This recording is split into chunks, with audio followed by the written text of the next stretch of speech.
হে দোস্ত, মই আজি আপোনালোকক এনে এটা এপছৰ কথা ক'ম, যিটো এপছৰ জৰিয়তে আপুনি আপোনাৰ পুৰণা মোবাইলটো বিক্ৰী কৰিব পাৰে। তেন্তে বলক আমি ভিডিঅ'টো আৰম্ভ কৰোঁ। এতিয়া কথা হ'ল যে এপটো বাৰু কি, এপটো আমি ক'ৰ পৰা পাম। এপটো পাবলৈ হ'লে আপোনাক প্ৰথমতে যাব লাগিব আপোনাৰ প্লে ষ্ট'ৰত। প্লে ষ্ট'ৰত গৈ আপুনি চাৰ্চ কৰিব কেচিফাই। কেচিফাই চাৰ্চ কৰাৰ পাছত আপোনাৰ এপটো ইনষ্টল কৰি ল'ব। ইনষ্টল কৰাৰ পাছত আপোনাক এনেকুৱাকৈ দেখুৱাব।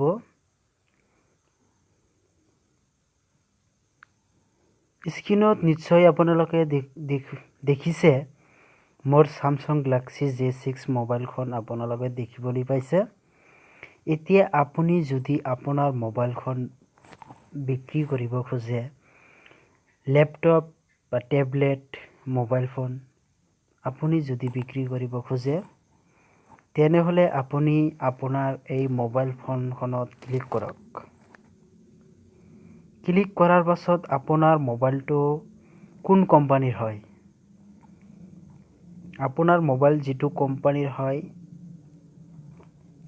তাত ক্লিক কৰক। মই অপত ক্লিক কৰিছোঁ। অপত ক্লিক কৰাৰ পাছত মোৰ ছাৰ্ভিচটো কি হয়, এ ছাৰ্ভিচ হয় নে K service, R service, N service, যিটো ছাৰ্ভিচ হয় সেই ছাৰ্ভিচত আপুনি ক্লিক কৰিব। ক্লিক কৰাৰ পাছত আপোনাৰ মোবাইল মডেলটো কিমান আপুনি তাত ক্লিক কৰিব। মই 7ত ক্লিক কৰিছোঁ।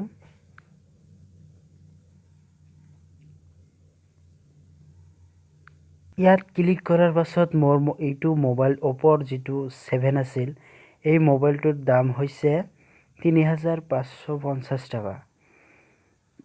এতিয়া এই তলত ক্লিক কৰক। তলত ক্লিক কৰাৰ পাছত আপোনাক এনেকুৱাকৈ দেখুৱাইছে, does your phone switch on, তাৰমানে আপোনাৰ মোবাইল ফোনখন চুইচ অন হয় নে নহয়। যদি হয় তেনেহ'লে য়েছ মাৰিব, যদি নহয় তেনেহ'লে ন' মাৰিব, আৰু এইটো চুইচ অন হয় তেতিয়াহ'লে মই য়েছ মাৰোঁ। য়েছ মৰাৰ পাছত আপোনাক দেখুৱাইছে স্ক্ৰীন কণ্ডিশ্যন। তাৰমানে আপোনাক এনেকুৱাকৈ বুজাইছে যে আপোনাৰ মোবাইলৰ স্ক্ৰীনটো কেনে ঠিক আছে নে নাই, এইটো মই বাৰু দিছোঁ। তাৰপিছত আপুনি নেক্সটত ক্লিক কৰিব। ইয়াত দেখুৱাইছে select any or all insurance for the device. আপোনাৰ front camera, back camera, volume, battery, speaker, fingerprint এইবিলাক যদি ঠিকে আছে তেনেহ'লে একো কৰিব নালাগে। যদি কিবা কাৰণত আপোনাৰ ফ্ৰণ্ট কেমেৰা বা বেক কেমেৰা বেয়া হৈছে তেতিয়াহ'লে ক্লিক কৰিব। মোৰ বাৰু ঠিকে আছে।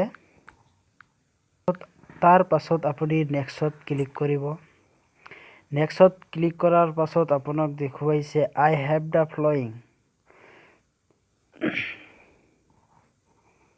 চব অ'কে মাৰি দিব আপুনি। অ'কে মৰাৰ পাছত আপুনি নেক্সটত ক্লিক কৰিব।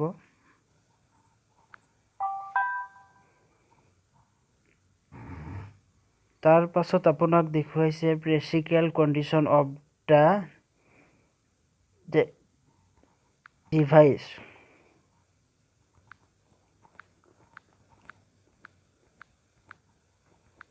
তাৰ পাছত আপুনি নেক্সটত ক্লিক কৰিব। তাৰ পাছত আপুনি ক্লিক কৰিব চেল নাও। চেল নাওত আপুনি যেতিয়া ক্লিক কৰিব তাৰ পিছত আপুনি আপোনাৰ এড্ৰেছখন দিব লাগিব।